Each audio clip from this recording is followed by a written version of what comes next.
ఓం శ్రీ మాత్రే నమః. శనివారం ఏకాదశి వచ్చిన రోజు స్వామికి ఇలా పిండి దీపాన్ని పెడితే చాలా మంచిది. అనుకున్న కోరికలు నెరవేరుతాయి. ఆ స్వామి ఆశీస్సులు ఎప్పుడు మన పైన ఉంటాయి.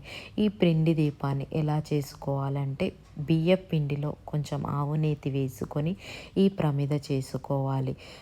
ప్రమిదకి వెంకటేశ్వర స్వామి నామం పెట్టి 7 ఒత్తులు వేసుకొని ఆవు నెయ్యి వేసుకొని దీపారాధన చేయాలి. అలానే నైవేద్యంగా పెసరపప్పు బెల్లము నైవేద్యంగా పెట్టి, అలానే స్వామికి తులసాకు అంటే చాలా ఇష్టం, తులసాకు కూడా పెట్టి ఈ దీపారాధన చేసుకొని గోవిందనామాలు చదువుకుంటే అనుకున్న కోరికలు నెరవేరుతాయి. ఈ పూజా విధానం వచ్చేసి పొద్దున బ్రహ్మ ముహూర్తంలో చేయాలి. ఓం నమో వెంకటేశాయ నమః.